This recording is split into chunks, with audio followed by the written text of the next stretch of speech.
All right. Hello. Hola. Greeting from Guatemala and all my friends and E3 volunteers. And so I'm really excited to be here. Look at Damaris. Damaris is in Central Baptist Church. What a blessing to me and be here. And just to be clear, this is my favorite church. There's my favorite pastor, and there's my other favorite pastor too. So yeah. So my name is Damaris Alcántara Espinoza. Actually, my last name is Alcántara. So my mom, she can be really exciting to listen if she knows that everyone is calling me here Damaris Espinoza, because no one's called me Damaris Espinoza in Guatemala. But anyway, so I'm really excited to be here with y'all. And this is my fourth time in the U.S. After to getting all the process to get my visa and interview in the U.S. Embassy, and see how God glorify His name and all of that process is just such an amazing to be here with y'all. And just let me share a little bit of my life. And so I was raised and born in a Christian family. My dad was a pastor and also a teacher in the Baptist Seminary. I lived in the Baptist Seminary for around 6 years.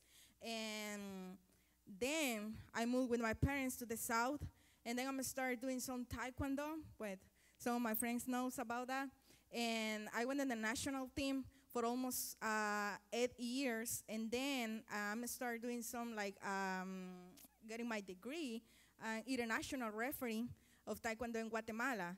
And then we found that I was actually the first woman getting that degree in the whole Central America, which is pretty cool. But thank you. Thanks for that. Yeah. But after that, I was start feeling like empty, because I feel like that was not enough for my life. Should be something like another things to do in this world, which is for me at this point my ministry and E3 volunteers. And I'm so glad to meet Brady, Gary, Yuri like 6 years ago, and close where my parents lives. And so after 4 or 5, almost 5 years to be interpreter for all of those teams, he finally gave me the opportunity to be a team coordinator. And guess who was my first team? Central Baptist Church. And yes, so that was a big challenge for me, because Gary told me at some point, he said something like, okay, Damaris, you will have your first team close to the city, because everything is so close, restaurant, hotel, transportation, and that. So, and then like 1 week later, he called me and he said, no, you will go with Central up to the mountains, Civinal. And I was like, okay, I don't know that place, but okay, let's do this. And yeah, so that was a really special moment for me. And I was just, when Brady Wally called me and he said, okay, you're speaking at the church. And I was like, okay, I will do that, So I never take English classes, so I'm sorry for my English, but I'm trying to do my best. And yeah, so I had too many things to tell you, but I just want to share with you a little bit about my testimony. I was really, really sick. One of my doctors, he passed away in a car accident, and then I got a new doctor, and then, basically, I've been free from cancer. And after that happened, I realized, okay, here I am. God, you have to do whatever you want to do in my life. And so it will take me I would say 2 years to realize that God wants me to be in this ministry and not doing another things, because I have 26 years old, and I can be doing another things, which is no ministry, but I decided to do this because I think God needs more people like us in this ministry. Go around the world, go around, I don't know what country. And I remember that I told my dad one day, hey, I want to be a preacher one day in Baptist church. And he was like, I don't think that's possible, because in Baptist churches, there's no more chance for women to preach. But when I got in this ministry and I'm interpreter for pastors, I was so excited just to, not just to follow them and repeat or to say what they have to do, and they can understand Espanol in Guatemala, but also to feel, that word filling your heart and how your dreams can become true. And in a different ways, but still, you know. And so, yeah. And now God is giving me the opportunity to be in this ministry for next year, working with all the churches in Guatemala, with the youth and also with the kids. And we are running in a new project, which is a scholarship program. And yes, so for next year, we will have some churches from the U.S. partnering with churches in Guatemala, trying to help these kids to finish the school. Because even when it's free, it's so hard for them, because sometimes they don't have even for 1 or 2 quetzales to buy a pencil or to buy a notebook. And so, but on the other side, this ministry means more than just giving them the opportunity to finish school, but also because you can give them, the most expensive notebook, the most expensive education, but if you are not giving Jesus, you are not giving nothing. So that's what we're trying to do for next year, see? Many of them, they will be, pastors and churches in Guatemala will be in charge to giving them the money to go to school and finish it. But which is more important for us is that they can come close to Jesus in those churches and meet Jesus better than they can never meet before.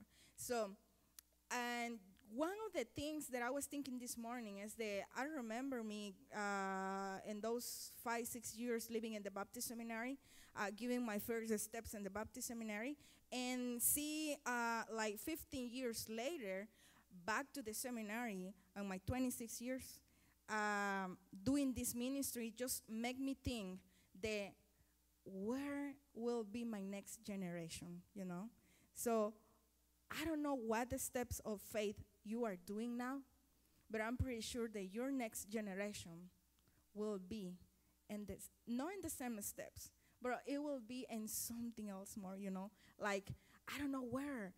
It can be another country. It can be here doing,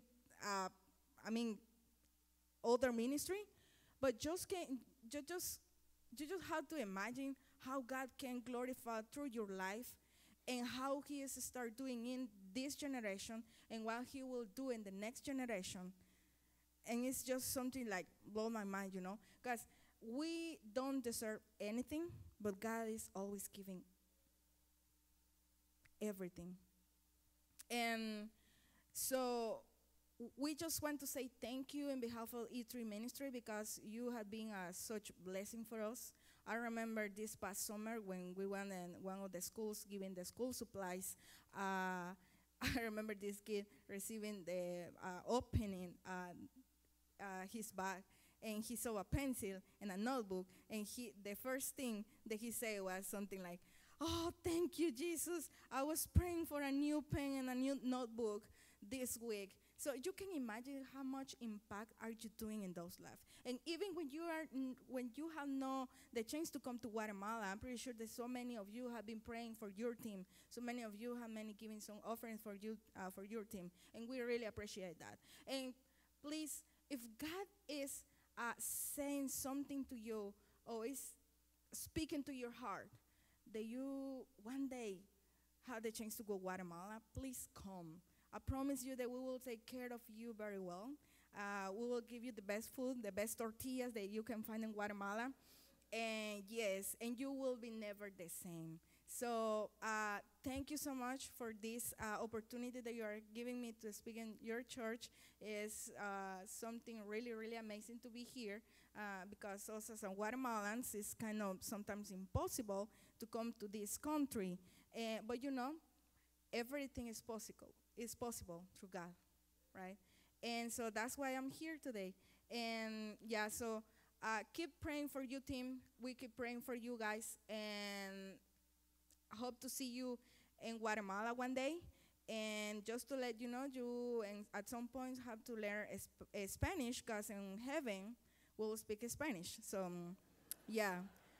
Yes, so, and the last thing that I had to say is just trying to imagine the day when we will be in heaven and you will see your brothers and sisters from around the world, around this country, from Guatemala, from any other countries, and you will be able to communicate with them in the same language and feel like the same joy, you know? So that will be something amazing. So give give to God the chance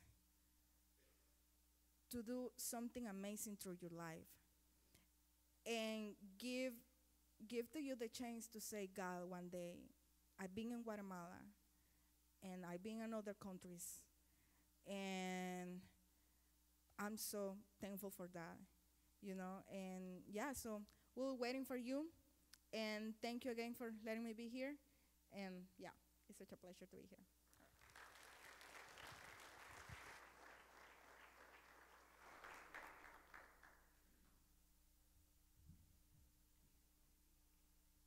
Good morning. My name is Brady. I also served in Guatemala this summer. I was there for a whole month. I was there from the beginning of June to the end of June. I served with this organization called Medical Missions Ministries, which is exactly what it sounds like. It's a medical missions ministry. And basically, what ended up happening there was I served with this great and awesome team right there. There's a full of doctors, full of pharmacists, and full of people who did all the in-between logistic things. The main man up there was the one with the big smile in the middle. His name was Dr. Herman Alb. I have a picture of me with him there. Yeah, and there's me and him. He's a great guy. I met him, and he not only was the main doctor for this medical missions, but he also is a pastor in the local area. So I got to see him both use his pastor skills and his skills as a doctor to spread the gospel. And so it was super cool to learn from him because he was somebody who's full of so much joy and I could learn so much about. In 1 Corinthians 11:1, it says, be imitators of me as I'm an imitator of Christ. And that's Paul talking, and he is one of those people I can look at and imitate him, and I can be more like Christ. And I'm so thankful to have my relationship with him in that scenario. And then, so basically what our usual work week would look like, we'd wake up in the morning and we'd have a devotion. Well, he'd call it a devotion. It'd really be like a sermon. And by the end of it, we'd learn how to have all these little tips and tricks of how to share the gospel, of what the gospel is truly like, and how to share that in a way that is loving and kind. And then after our devotion, we would go and then we'd serve in the clinics. I have a video of what the clinics look like.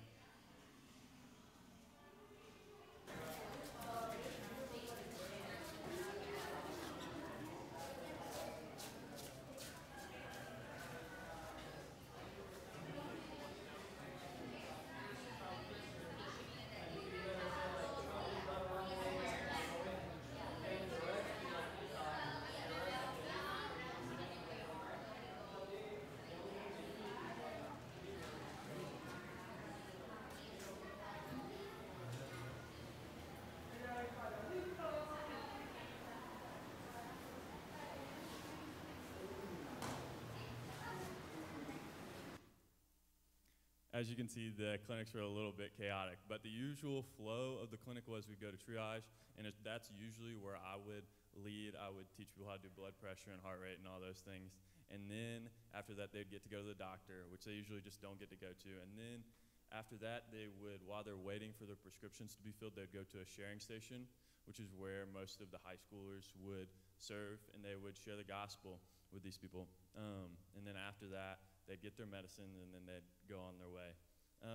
After that, the church had a cool setup. Basically, all the churches were the ones who hosted this clinic, and so the churches would get all the glory from the clinic and be able to disciple the people that have come to know Jesus in these clinics. And so it was a really cool way to plug in the local church into these clinics. And then after the clinics, we'd go back to the compound where we'd stay, and we get to have team time. Team time was always a special time because all the high schoolers would get to share the moments that God really moved in their life. And we also got to see God move in really cool ways. Honestly, a way that changed my life forever. One team time this girl, her name was Katie. She came in to the week. She had a broken arm. She had a separated shoulder, and came into the week really defeated that she couldn't do anything for the missions organization. She was like, how can I serve people when I'm already like broken? And then we had this worship night, and it was really awesome. And we prayed for Katie. We prayed for that God would bring healing, and God truly brought healing to her. He put her bones back together. He made her completely whole again so that she could serve on this trip. It was super awesome. As you can see here, she went from being bent over to having the ice packs on her back to she wouldn't even be able to put on a shirt on to being able to praise the God that we all know and love. And it was really cool because he didn't heal Katie just to heal Katie so it'd be something cool. After this, there was a bunch of prayer that went on for girls who were dealing with some tough things like depression and anxiety and other things that just need God. And so those girls truly believed that healing could come to them because Katie saw healing. And so we got to pray that and then pray that over the girls, and that also came back to me in my own home life of where I can serve and I can pray for people and not be scared because I know I have a God who's going to show up with all my heart.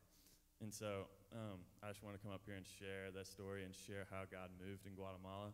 And I thank you guys so much for how you guys have supported me in the past and support me now. Thank you very much.